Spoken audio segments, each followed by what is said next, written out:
Emma made dinner and sat by the window, waiting for her husband to come home from work. Kevin worked at a woodworking factory and was considered one of the best employees there. However, despite being very successful at his job, Kevin had one addiction, which outweighed all of his merits in Emma's eyes. The thing was that for the last 6 months, he came home tipsy every night. Moreover, Kevin couldn't give a coherent explanation for his behavior. Kevin's eyes were filled with inexplicable sadness that literally ate him from the inside. Unfortunately, Emma didn't want to try and figure out the reasons behind her husband's abuse of alcohol. Instead, she started a fight every time he got drunk.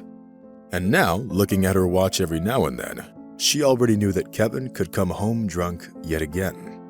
Trying to denigrate her husband in the eyes of her acquaintances, Emma deliberately told everyone that her husband was an alcoholic. What more does he need, Rachel? He has a home, a good job, a beloved wife? Emma reasoned in a conversation with her best friend. I don't know what to tell you. Maybe Kevin is having an affair?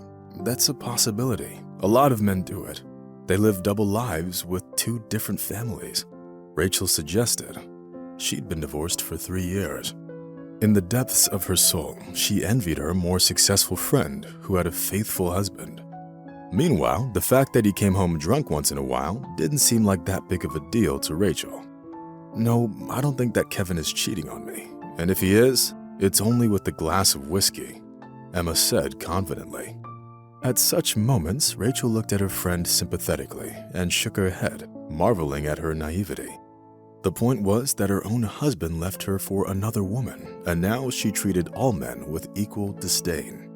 But Emma desperately didn't want to believe that Kevin could be having an affair and considered his drinking problem the main issue in their relationship. And now, looking out the window, she expected Kevin to come home at any minute, swaying on his way. Meanwhile, the woman wasn't the least bit worried over the fact that it was extremely cold that day, which was atypical even with the harsh climate of Maine. It's fine, he'll manage somehow. It wouldn't be the first time, Emma thought as she drew the curtain. A few minutes later, she heard a shuffling noise coming from the front door, which was followed by the sound of the key turning in the keyhole.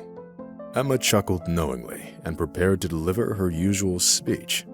Kevin was very drunk, and the suffocating smell of alcohol instantly filled the living room. Well, here we go again. How do you even have the audacity to come home in this state? Emma said with an emphasis on the last word. I'm sorry, honey. I didn't mean to. It just happened. Kevin muttered tiredly, trying to take off his shoes. He was so drunk that he could hardly stand on his feet. At the sight of his helplessness, Emma only got angrier. The woman suddenly decided that she had the right to kick her husband out of the house, which she inherited from her parents. You know what? Go back to where you came from, and don't expect any concessions or understanding from me. Enough is enough, and I'm tired of your antics. Get out, Emma exclaimed and pushed her husband hard on the shoulder. Kevin staggered, and only the doorframe saved him from falling down. Then he looked into Emma's eyes and whispered, But it's so cold outside. Where would I go? At least let me spend the night on the sofa in the living room, and I'll leave in the morning. But there was no stopping Emma. All she wanted was to humiliate her husband and get him to beg for forgiveness.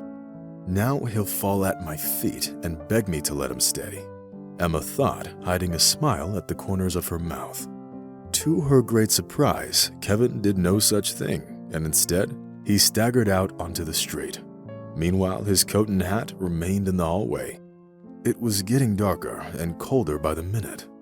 Looking at Kevin go, Emma felt the satisfaction of teaching him a lesson.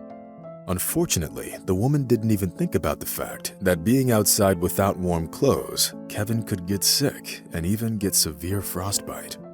They met 5 years ago. Despite having a small age difference, they felt a very strong mutual attraction from the very first moment they saw each other.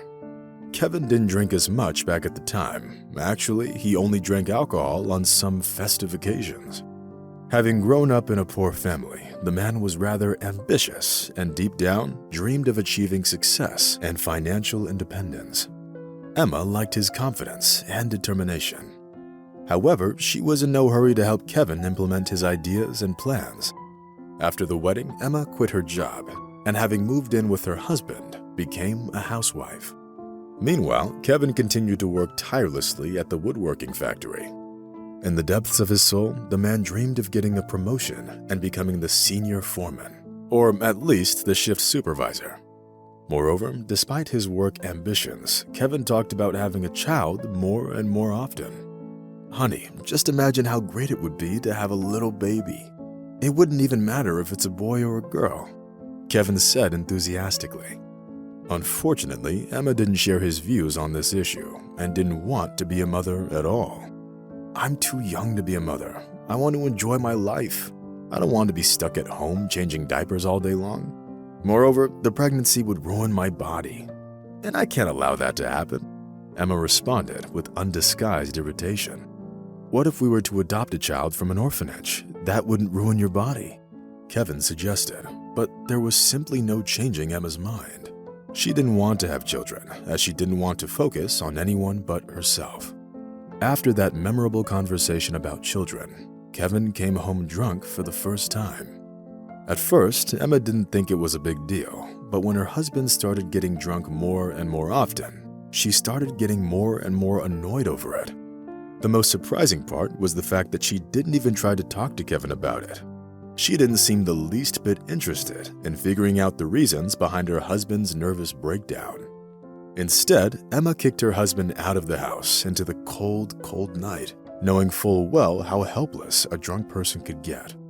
Staggering from side to side, Kevin wandered down the snowy street and thought about how cruel his wife was. It was getting colder by the second, and the man's face was getting covered with a thin layer of ice. The situation was aggravated by the fact that the strong wind was burning Kevin's cheeks, making it hard for him to take a deep breath. At some point, the man felt very tired, and all he wanted to do was fall asleep. Kevin looked around and, seeing no suitable cover, sat wearily on an icy bench 50 yards away from a bus stop. The man curled up, closed his eyes, and fell into a deep, alcohol-induced sleep.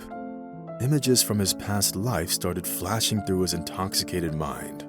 Intertwining with each other in the most bizarre way, they created new situations which never happened in real life. Having fallen into a deep sleep, Kevin didn't even feel how someone pulled him off the bench and, enlisting the support of the passers-by, placed him in a car parked by the side of the road. It was hot in the car, and the man instantly broke into a sweat. Kevin could barely remember what happened next. First, they arrived somewhere, and the man got dragged into a house. Then, someone carefully took off his clothes and put him into a warm bed. The fact was that staying out in the cold for so long caused Kevin to run a high fever, which in turn caused chills and muscle pain. The man slept for 2 whole days, and having finally woken up, he looked around and asked in a barely audible voice, "Where am I, and what happened to me?" At that moment, the door opened and a young woman came into the room holding a tray of medications in front of her. "Well, finally, I was starting to think you were never going to wake up." The woman's face seemed vaguely familiar. Looking more closely, he exclaimed in surprise, "Olivia, is that really you? How long has it been?" "Yes, Kevin, it's me. I found you sleeping on the bench, freezing. Please forgive me, but I couldn't just let you die there. Some kind passersby helped me get you into my car because I couldn't have done it myself. You've gained some weight since we last saw each other." The woman laughed. Kevin realized that by the will of fate, he was now at Olivia Johnson's house. They used to sit together in school, and he even dedicated love poems to her. He lowered his eyes in embarrassment, feeling very uncomfortable. But Olivia wasn't going to lecture him or tell him how wrong he was. Instead, the woman talked about Kevin's feelings and what he was going through, and quickly learned the reason behind his drinking problem. Seeing how sorry her former classmate was about how he was acting, Olivia offered the man to stay at her house for as long as he needed to get his life back together. Kevin gladly accepted Olivia's offer since he really didn't want to go back home to his wife. Meanwhile, Emma was at a loss, waiting for her husband to come back home. At first, the woman thought that he simply continued to drink and would come home in a couple of days. However, when they called Emma from the woodworking factory to ask why Kevin never came to work, she started getting worried. Where could he be? Did he freeze to death somewhere? No, that couldn't have happened. Someone would have found him a long time ago, the woman thought, doubting her own theory. But Kevin didn't come home a day or even a week later either. Emma was about to go to the police in order to file a missing persons report when her husband finally called her. "I'm sorry, Emma. Maybe I was wrong and should have said it earlier. Unfortunately, I don't love you anymore, so I want a divorce," Kevin said calmly. At first, Emma thought that she must have misheard him, or that it was just her imagination playing jokes with her. But when Kevin said it again, she realized that there was no mistake. She hung up the phone, covered her face with her hands, and wept softly. What Emma couldn't have known was that when Kevin saw Olivia, he realized that she was the woman he really loved. Instead of criticizing and blindly condemning her former classmate who got in trouble, Olivia was willing to spend time to get to the bottom of the situation, and more importantly, help Kevin figure it all out too. Surrounding Kevin with care and warmth, she showed him what family life could be like when there was no betrayal and when everyone's voice in the family was heard. Kevin never regretted having left his wife for Olivia. And just a year later, cheerful children's laughter filled Olivia and Kevin's house, and they finally got what they'd been dreaming of for a long, long time.